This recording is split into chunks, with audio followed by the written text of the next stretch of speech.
Good evening. This is the special meeting of the Arts and Culture Commission. Today is Tuesday. Today is Thursday, July 8th. What's today? 28th. No, 20th. Oh, it is. Okay, today is Thursday, July 20th, 2023. My apologies. Seeing a quorum, this meeting is officially called to order. Madam Recording Secretary, please take roll call. Commissioner McNair, Here. Commissioner Russell, Here. Commissioner Wu, Here. Commissioner Lopez, Commissioner Hernandez, Here. Commissioner Rivera. Here. Okay, we have quorum. Thank you. Please rise and join me in the Pledge of Allegiance.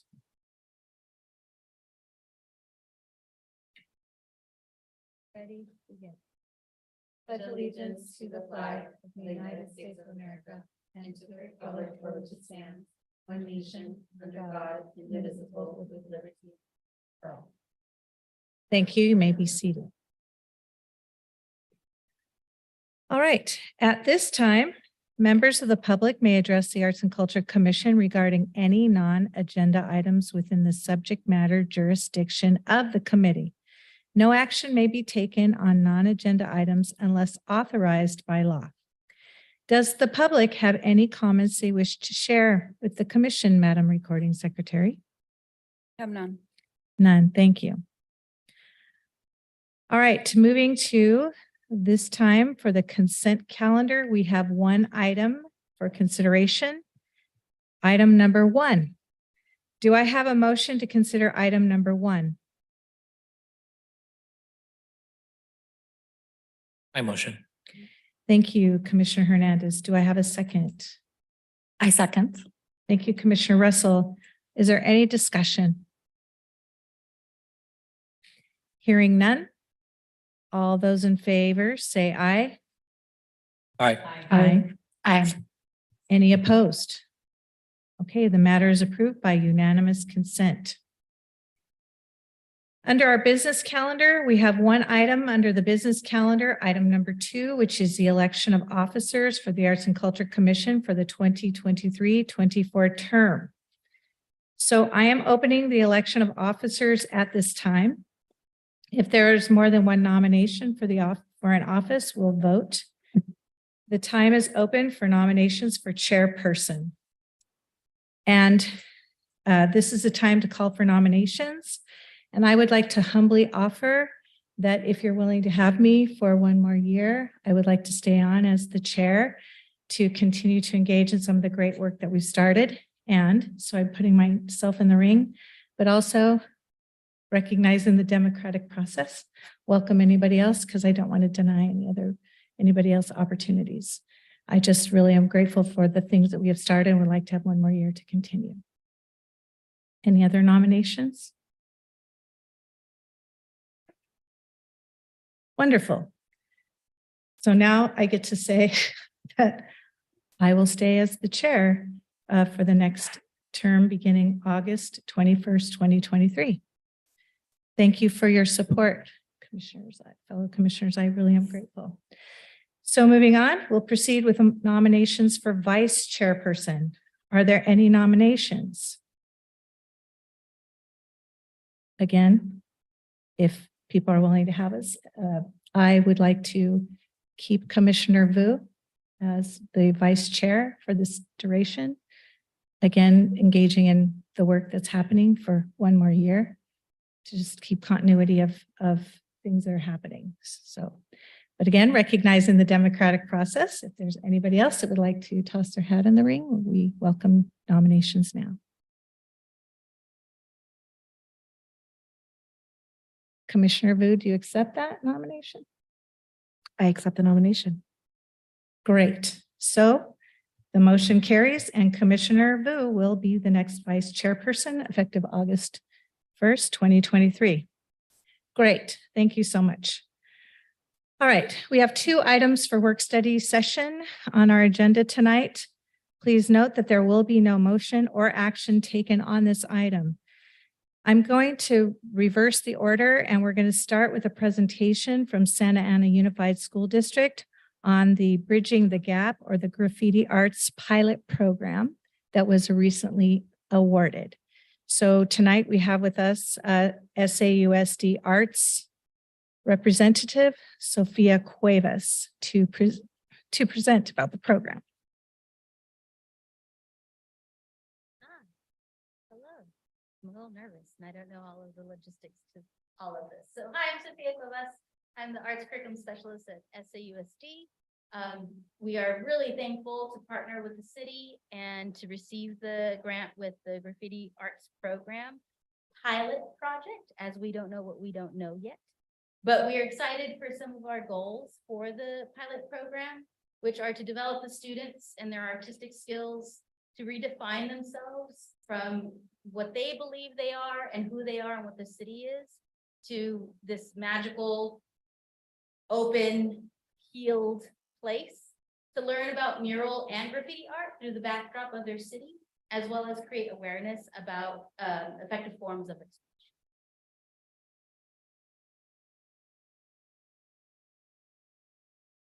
And it's important to note, working with a school district, any school district comes with it some perks and challenges, if you will. Because this is a pilot program and we don't know what we don't know. And with any school, the number one thing that we're trying to do is ensure safety for our students, as well as our staff members. So when you notice our timeline, it seems a little slow, and that's because we're building the foundations to make sure that this is sustainable. So if we get granted another award for next year in the GAP program, we already have the foundational core, the systems in place to ensure that it just works. So in August, we're really starting the work with our adults. We have an intern that's going to is onboarding right now. And they're working with some of our consultants, our muralists, and some of our community partners. In September, we start finally connecting with some of our staff members at our school sites, as well as our administrators and our community partners that are already with the district, which is Neutral Ground and Project Kinship. And I'm going to explain why those two programs are going to be super important later. By October is when we start marketing to the larger community. So the community at large, but also our parents, our school sites, and our general district, so that they know what this program is all about, the goals, the vision, and the end results. And in November, this is when we start putting all of that paperwork in. Yay! So transportation takes at least a month. They need at least 30 days notice. So we need to work with our transportation department at the school district to ensure that everything's scheduled, field trip forms are in line, that the consultant paperwork that we set in September, October is in the process of being approved, to ensure that the muralists and the adults will be able to work with our students. So that by December, we can start doing tours. The adults can start doing tours of the space, looking at the wall space, looking at the surrounding areas, ensuring that whatever we need is going to be ready. So when we do start putting the project up, we have all the materials and all the people in place to ensure that the students have the best experience possible. In January is when we get our students in. Students meet with the muralists, the city, and all the staff members involved. They'll get transportation via SAUSD to the actual site so that they can see the wall, the location, the space, the community. And in February, between January, February, March, you'll start, I'm going to show you the actual curriculum and what they're learning behind the scenes, but the logistics for the mural, so any materials, mural lists, the students coming to the mural, any of the items that we need for either the adults or the students are going to be set in place so that by March, the students are already working with the community with their ideas. So an overview of what the students are doing and the actual curriculum it's important to note that we have chosen our educational options students, which for whatever reason, whatever story they have, face challenges. And they are now recovering credits at an ed option school site like Lauren Grissett Academy, Cesar Chavez, Reach Academy, and or Circulus. It's a different type of programming. So instead of a semester long, they get a 45-day plan quarter system. So the units that you see here that'll start in January, February actually fit in perfectly to an ed option school site. It's 45 days. Also, because a lot of the students are recovering credits, some may come in midway, some may leave midway, some may stay all the way. So in order to ensure that all students receive a really, really incredible experience, but an artful experience, we've ensured that every unit has equal has access for any kind of student and any kind of teacher. So at every ed options site, the art teacher will receive the units and the lessons, and they can actually integrate that to their whole classroom if they want to. It's also important to note that because they're from different parts of the city, there may be some background experience from their streets or their home life that they're bringing into this program. And that's why we are partnering with Project Kinship and Neutral Ground to ensure that there's healing going on instead of any aggression or transgressions. So in the first unit, which is January, February, when we're bringing the students in, it's all about learning the skill and understanding of public art. The difference between tagging to graffiti art to mural designs. By unit 2, this is now my favorite part. It's working with the community. It's surveying the community, seeing what the story is of the community, what they want, who they are, their storylines, their experiences. And then they're capturing all that data and trying to create a story on a mural public wall. And they're doing that by the 3rd unit or by the, I can't do math, the next 45 days.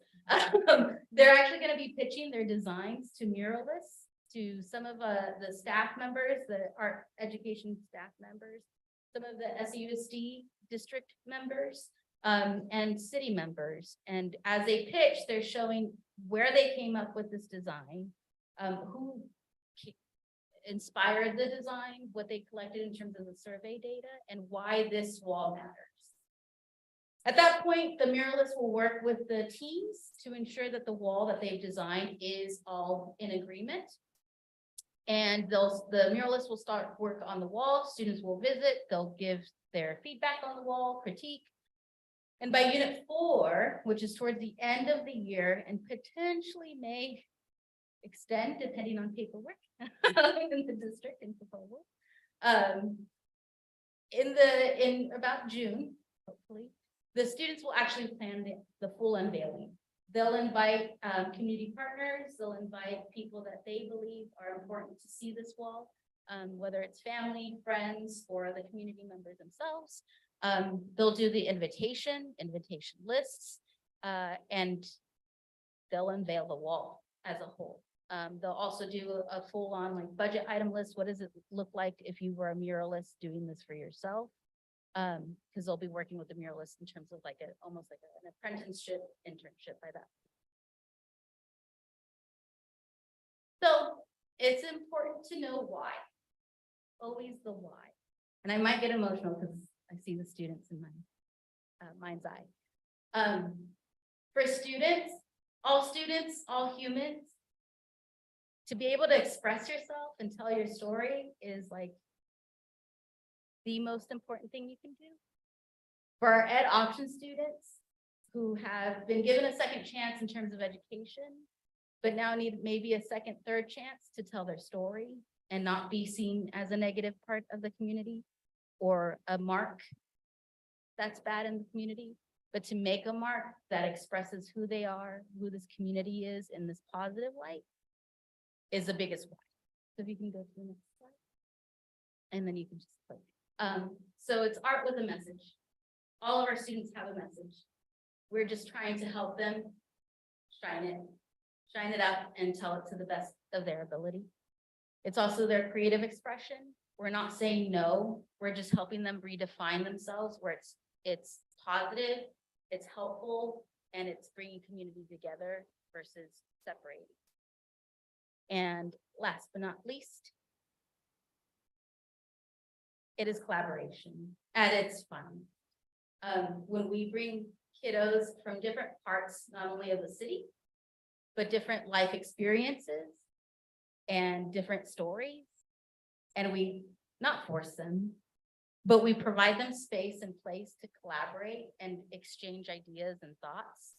Sometimes even adults don't have that time or space to do, but to do that with students and to do it with adults that honor their voice and choice, you start to see a different person. Their ideas matter, so they want to speak up. They want to participate. They want to engage in that kind of team. So the benefits, I think I might be speaking to the choir here, but there are additional benefits. Community pride and overcoming stereotypes. Many of our students come in to not only school, but to the city with a stereotype attached to them. And they live in Santa Ana, or they have a certain type of color, or they speak a certain type of way, or they wear a certain type of outfit that puts this story on them that nobody else knows, but we've already given them an identity. This helps them redefine that and build community amongst each other where it feels safe. It also helps them in terms of confidence, where I don't have to be marked by my past or by any challenges that I faced and I didn't make the right decision. This now helps me redefine and find ways to heal what happened and myself and redefine who I am within that. And finally, one of my favorites, social artistry and civic leadership. Within their city, they become owners of their city. When they see what goes up on a wall that they created, and it's so, I don't want to say cute because that makes it so little or less than, but it is amazing to see like a 17-year-old say, "Mom," and they whisper it, but then all of a sudden they're like, yeah. And then when they start talking about it and expressing that to not only their family members, but to their friends, and their friends then find that pride and their parents find that pride. Those walls become a place of community, a place of story, and a place of togetherness that redefines graffiti and it redefines tagging, because you don't want to, you now have that civic leadership in you. So all of that to say, help us tell the story. We're excited to partner. This is going to have a huge impact. Santa Ana Unified knows this works because we did something similar years ago at the Heritage Museum. And we're doing restoration projects as we speak right now with some of the great muralists that have unfortunately been whitewashed. And over again, the comments that students have said, which is, I never knew. I didn't know this existed. I didn't know this was my identity. I didn't know we were so powerful. In this one, a student said, I lived in Santa Ana my entire life and I didn't know my own history until then. So we know it works, where a student is able to redefine themselves, but also find pride in themselves.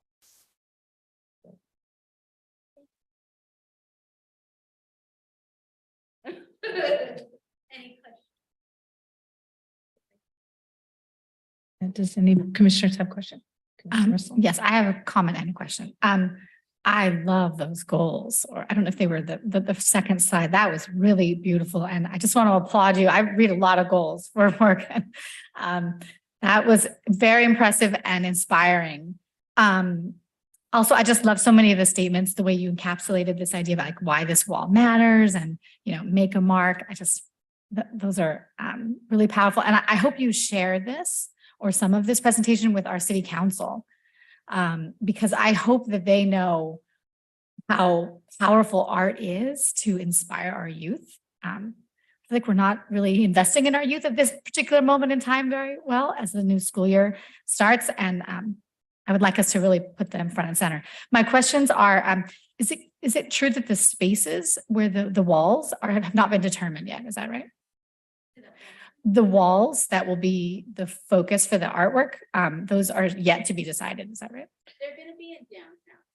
I think they're actually already decided. It is Okay. gonna be because we have access to it for a pilot too, and the Okay. safety of the students. It's gonna be at the garage on Fifth and Broadway, I think, something like that. Because it also has a gate, or it will be installed. I'm not sure if the gate is there yet, but eventually will be installed so that folks won't be able to drive in 24-hour a day. Mhm. Okay. Perfect. And then the muralists as well, those been also decided or? No, so that's gonna be decided in September, October. We're gonna do an open call Perfect. for Okay. muralists, so we ensure that everybody has access to that too. And then not an interview process necessarily, but just seeing who works well with students. And will there be any preference or focus on local artists or? Yes. Okay. Yeah, Okay. that's what I mean by open call. Got it. Yeah. Okay, perfect. Just, I want to say thank you so much. I just want to say that I was part of the panel that chose or voted on this matter, and yeah, I'm the other folks that applied had good ideas too, but I ultimately felt very strongly that SAUSD being the heart of a lot of what's happening with our kids and art should be part of this partnership with the city. And I just love the passion and the vision that you have shared with us today. So, and of course, our chairwoman is also a big part of the magic that's happening. So yeah, I'm just really looking forward to the magic that you all will create, along with very talented students that we have, and they just need an opportunity to share those gifts. Thank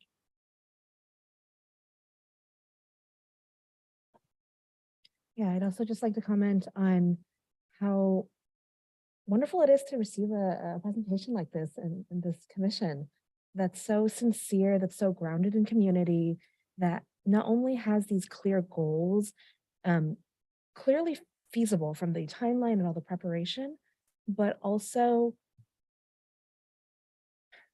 like it speaks to like the heart of what our community really needs right now in so many different ways. And it does so many things. There's like capacity building, there's skill building, there's community involved, there's civic engagement. And at the end of it all, it is like creating what is truly their home and their identity. And so thank you for this presentation.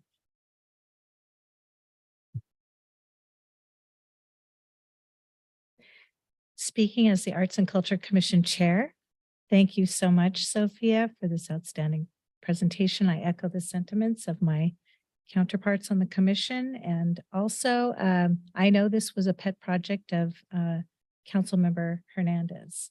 So I'm wondering if we don't, he doesn't have an Arts and Culture Commissioner, but perhaps we could talk to him about bringing that forward to be presented at the city council meeting, or at least give him a presentation so he understands the fruition of his impassioned project. And thank you, Commissioner Hernandez, for supporting this connection for our students. So thank you, Sophia. We appreciate your time and passion and energy and the professionalism with which you brought this presentation.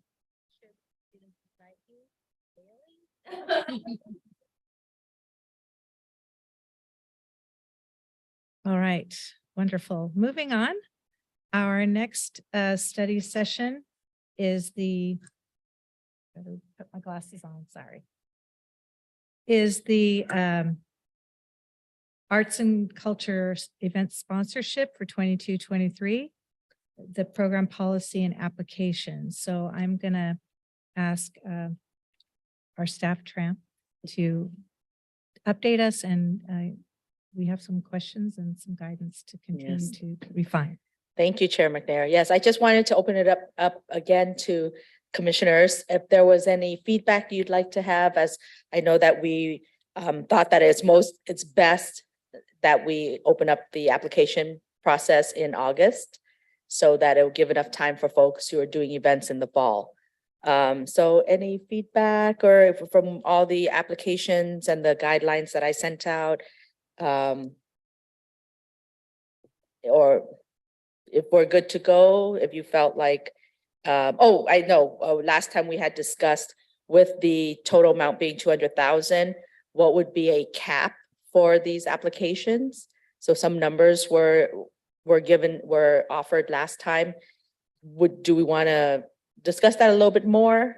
Or do we want to say a number so that we can lock that in on the application and let the public know? I think where we left it, we had discussed that, like, if we say capped it at 20,000, that's just a few people and Mhm. it's done.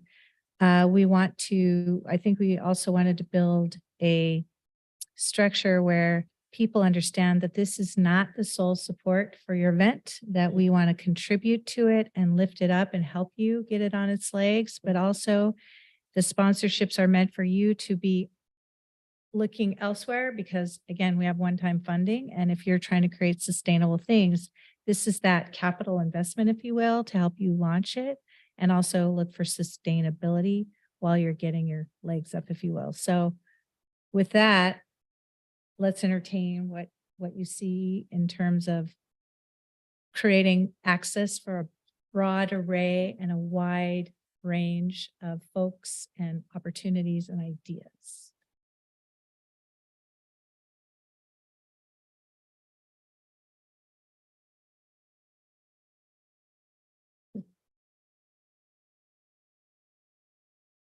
Martha, sorry, Commissioner Rivera. Oh, sorry, Vice Chair Vu. I know last time I was the person to recommend the 20,000 cap, and after some more careful thinking, I think I agree with you in that, say we have 10 organizations who want to put on 10 very large events. That's all the events that we'll be able to sponsor with the sponsorship money. And so like, I don't think that actually creates access across the board. If these are organizations that are the ones that coming in with the experience submitting these applications too. And so I would want to recommend a revision to that cap to be 10,000 instead.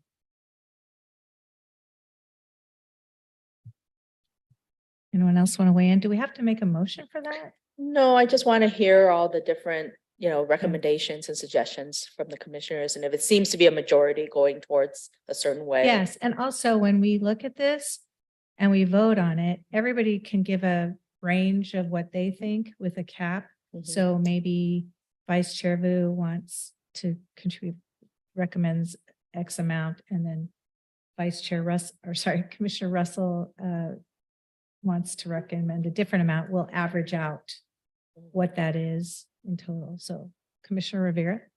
Yeah, I reviewed the application and I actually really liked how simple it was. Mhm. So that was the review, and the guidelines I think were also really clear in writing. So I really enjoyed that when I think of access. And again, that would have been my question the first time around since I hadn't seen it. So I liked it from that point. And I second the cap where we were at. I'd been leaning more towards the 10,000, and it goes back to, again, we're supplemental. So they should have the structure and foundation to run the event. But our event the sponsorship would just help them with that, that gap that they're having to address. So I really thought of it as that gap.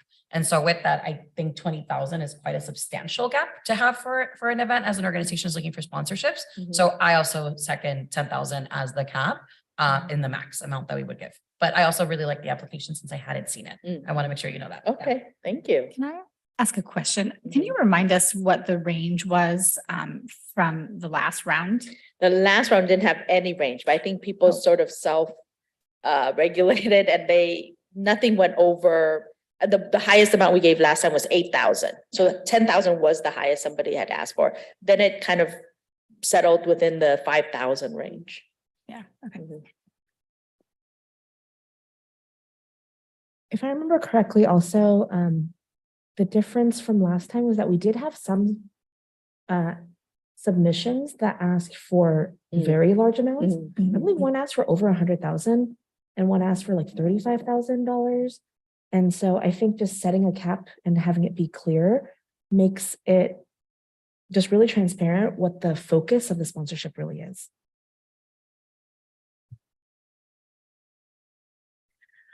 I think there seems to be an alignment. Commissioner Hernandez, do you have any thoughts you want to contribute on that? I personally like the organic nature of us kind of seeing what an organization's project potentially, was, I don't want to say deserving, but what we thought was a fair amount for us to give. I worry that 10,000 might be too low in the sense that, there might be projects like the downtown art walk, for example, that I feel at this moment, as opposed to previously or when I first came onto this commission, that I didn't feel that I didn't feel that it was ran correctly. So that, but feel now that there might be the potential to give that much or more to that kind of organization. So that's the only thing that comes to mind. I believe other events like Fiestas Patrias or others are already being funded by the city separately from this. So had that not been the case, then I would probably be against it more so. But if the majority is at 10,000, then I'm fine with that. But I'm also was fine with the 20 previously. Commissioner Hernandez, you made me think of something. If I recall, there were several submissions from Art Walk because we told people that they could continue to apply, especially if they have ongoing. So perhaps if Art Walk applied on a monthly basis or, more than one time, because we did create it so other people could apply more than once, didn't we? No, that was only if they did not receive any funding. But once they Ah. receive funding, then that's it. They can only have funding Okay. once. Okay. Mhm. Thank you for clarifying. I wasn't sure. All right. Well, then you're right. That's another conundrum to think about. Yeah, because I'm sorry, Madam Chairwoman. Is our walk receiving funds from the city currently? I'm sorry, can you repeat your question? Is the art walk currently receiving funding No. from the city? No. Yeah. So in that case, I think that I would potentially feel that 10,000 would be a little on the low side for them, especially for just a one-time thing. But given that we have more money this time, if we had 100,000 again, I'd say no, right? But because we have more money, then I think perhaps that would be something to consider for my colleagues. Additionally, we will have grants. I know that's another little more tedious process in some cases because sponsorships don't really have any real commitments tied to them.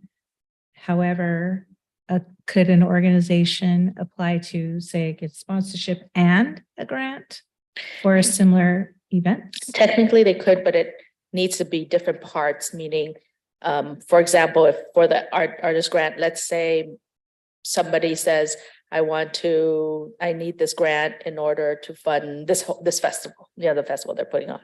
And so they can't have that same description for the sponsorship because that'll be double dipping. So it would have for the sponsorship, maybe they're saying they're expanding their festival to a different area or doing a documentary on their festival, something else. It can't be for the same exact thing. This makes me think, though, about how we are funding arts events and opportunities. And the purpose of the sponsorship, again, is to be a supplemental and it's to kind of be a spark, right? For I'll mention the El Nino festivals that used to have a home here in Santa Ana. It moved, and because of the sponsorship program, we saw it sort of emerge through neighborhoods. So there were more of the El Nino events and kind of more closer to home. And I think that's a really great story of how we want the sponsorship funding to be used. But it revives the conversation, I think, about who should be ensuring that Art Walk is as sustainable and has funded. I mean, do we want them expending their energies constantly applying for, very small amounts? Or do we want to make sure that they feel secure that this is a, established event, kind of like Fiestas Patrias, right? Where they don't have to scrounge for that funding. To that end, you sparked my thinking too, Commissioner Russell, in that Art Walk, while it may have a main organization entity that sort of does the marketing and other things, there's very many galleries and businesses that also sponsor events or do things during that time that perhaps those that are participating in the Art Walk could receive sponsorships for their things in alignment with what's going on at a particular time, or that they could have some funding to program their spaces in addition. Because I don't know how, again, that's unfortunate, or I'm not going to make a comment. That's not in our purview. So we don't know exactly the funding mechanisms for everything that they do and what the aspects of Art Walk are, that it might, just because one organization applies doesn't mean they're necessarily applying it to all the businesses that could also benefit from having sponsorships for events and activities programming during Art Walk. I'm not sure. It just made me think of the possibility of opening the doors to whoever's doing things. That's true. That actually happened last year, or 2 years ago when we had the sponsorship, was that each of those galleries and different organizations did apply on their own or to have events during the Art Walk. Mhm. And it happened organically, so. So different organizations that participate in Art Walk can individually apply for event funding. And it would be fine. Okay. I also just want to remind us that while Art Walk is very important and very enjoyable and something I hope that we continue to fund on a sustainable basis, I think, again, the sponsorship program was also an attempt to help really spread out the arts events and engagements across all the wards toward a more equitable arts experience for people who are not coming out on that Saturday night when parking is insane. And, there are a lot of reasons why people might not engage on this great night. So. Yeah, and that did happen. There were new, quote unquote, new art walks that did spring up, and that was nice to see. It was. My final comment on this, I would just suggest perhaps 15 to come to an even place between where we're at. Not that we're negotiating or anything. I just want to, again, like the organic nature of what was last year is that people could apply for 100,000, but we weren't giving 100,000. At the end of the day, it came down to what each of us individually proposed was what we thought was fair for that organization, and and then it averaged out, and that's the amount. So if you feel that an organization shouldn't get as much, then you go on the lower end, and then it kind of plays itself out in the same way, I think. To Commissioner Russell's point, I want to spread this money out as much as possible. And I think that was very much my intent and my votes and the amount of money that I gave or, suggested for each of the proposals last year, because that is what we want. But with more, as the saying goes, more money, more problems. So now that we have more money, the new problem will be getting organizations to apply for these funds so that, we are getting that out in the time necessary. So I heard 15,000 cap. Are we in alignment with that? Is that something that we can live with? Or if there's even needs to be a cap, right? Is that what I'm hearing from Commissioner Hernandez? To just let it be organic? That's one option. Another option is 10,000. Another option is 15. So do we want a cap or not? And if so, what it would be an amount? It feels like otherwise we have our own implied systems. I think it's transparent if we give an indication that if you are asking for $100,000, the max you're going to get is X amount, no matter what. And there's pros and cons to all of it. Mhm, mhm. So I do propose that we have a cap, just to give, the applicants some sort of like an idea about, what they're looking at, as opposed to like shooting for the moon and like not even getting close, and then not doing enough legwork to find other funding sources. And I think we had some very large or applicants who seem to have sustainable funding on their own outside of their request for the funding. And so I think it also does, the cap also communicates to them, this isn't, we really want to share this with the community. It's not kind of for you, an opportunity for you to take advantage. absolutely. And I saw an uptick in neighborhood associations and smaller groups that were activating and placemaking. And I appreciate that we want to encourage that. And I appreciate that we're making the process easy. I think one of the things we want to continue to create space for is the educational component to help build capacity in people to apply for these things. To your point, Commissioner Hernandez, to foster the literacies so that folks that are small and want to get started can, and we can be seed to do that, and then continue to help them build capacity. So, okay, so So is there a consent? Oh, go ahead, I'm sorry. Yes, the other comment I had was along the same lines as Commissioner Hernandez's comment. There was not a single application that we funded 100% of the proposal for. And so even if someone were to submit the maximum, I think chances are pretty low actually that they would actually get that requested amount. And so I'm personally comfortable with 10 or 15,000 being the maximum cap because of that built-in control mechanism that we would have as a commission. So Tram, I'm hearing 15,000. I think, Yes. are we it's not a formal vote. It feels like that's a reasonable amount and that we can support as many people as possible. And hopefully it will go fast because people will know and hear the word and will help spread it. So, all right, wonderful. What a great team. I appreciate the rich discussion. All right, moving ahead. Does staff have any comments that they would like to bring to the commission? We are working for moving forward with the artist grant. The deadline is this coming Monday, which is the 24th, I believe. Yes, midnight 24th. So everybody, please turn in your applications, and then the panel will review it, and they will meet in person in 2 weeks. Hopefully, there will be recommendations for the commissioners by next month's meeting. And that's it for now.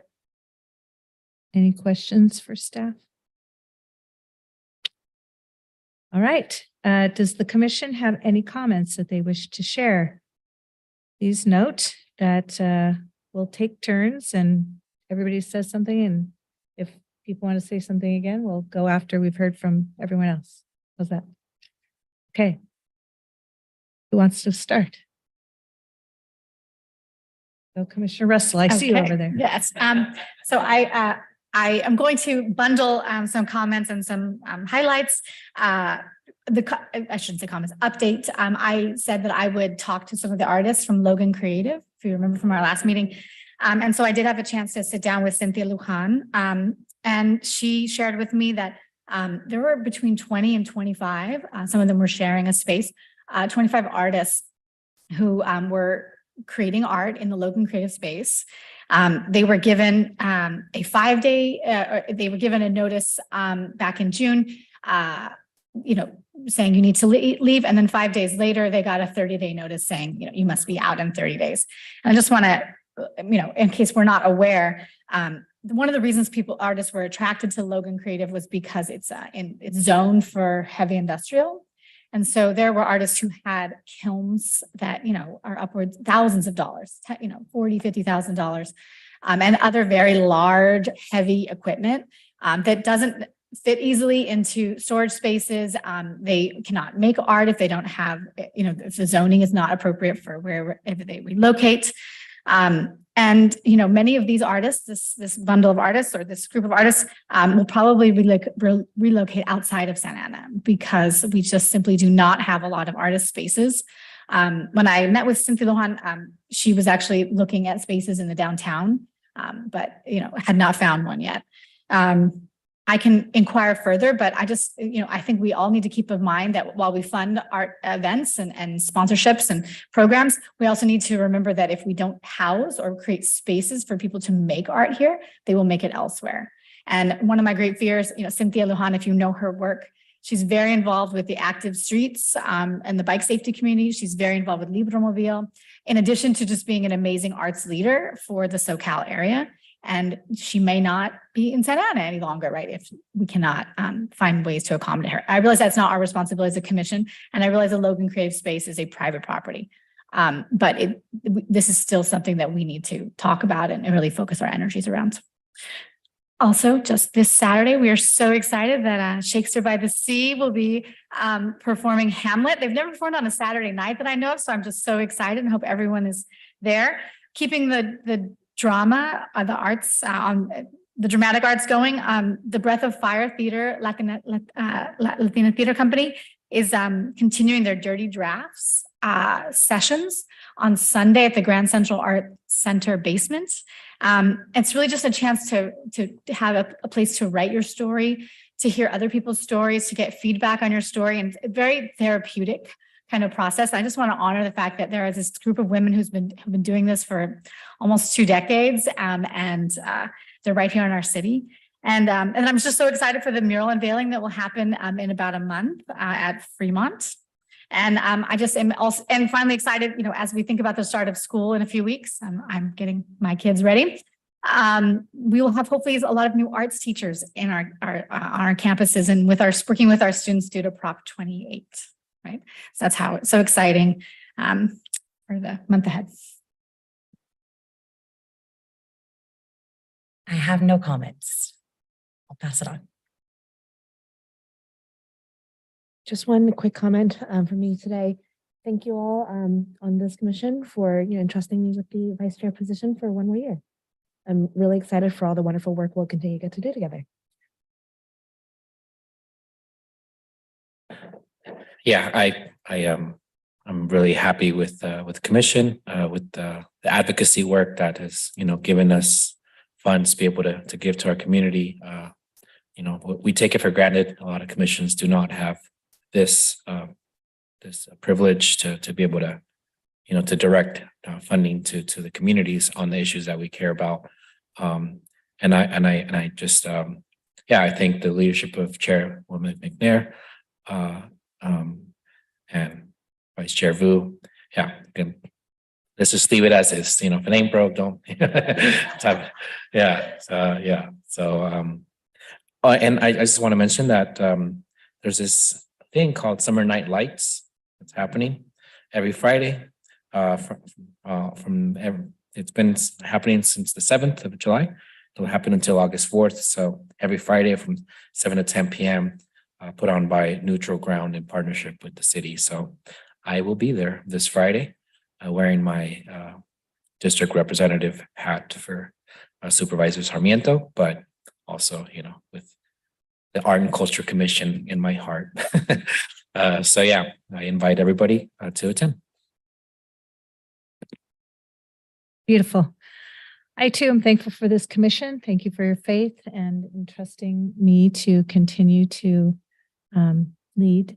And I look forward to the continued journey as we continue to create sustainable practices and define more and more with this commission and the work that we're doing and expand the work and commensurate to what's happened at the state with all this funding coming toward arts education. We look forward to supporting what's happening with the city toward arts education and also arts opportunities and pipelines for the students to funnel into. I also want to just give a shout out too, because I know that Wayward Artist, I love that you're mentioning these things. So they're also featuring Avenue Q right now. And if you haven't gone to the Wayward Artist, it's a really fun little theater there in Grand Central Arts Center too. and it's lovely. They're connected to Cal State Fullerton, and it's really great. Their shows are always delightful. So I encourage you to go if you can. And so many wonderful things all the time. I wish we could clone ourselves. All right. Well, thank you, Commission. Did anybody want to circle back? All right. Then I feel like this meeting is officially adjourned. I've never done that before, but it was there. So our next regular meeting is scheduled for Thursday, August 17th at 5:30 PM here in person. Looking forward to seeing you next time. Thank you.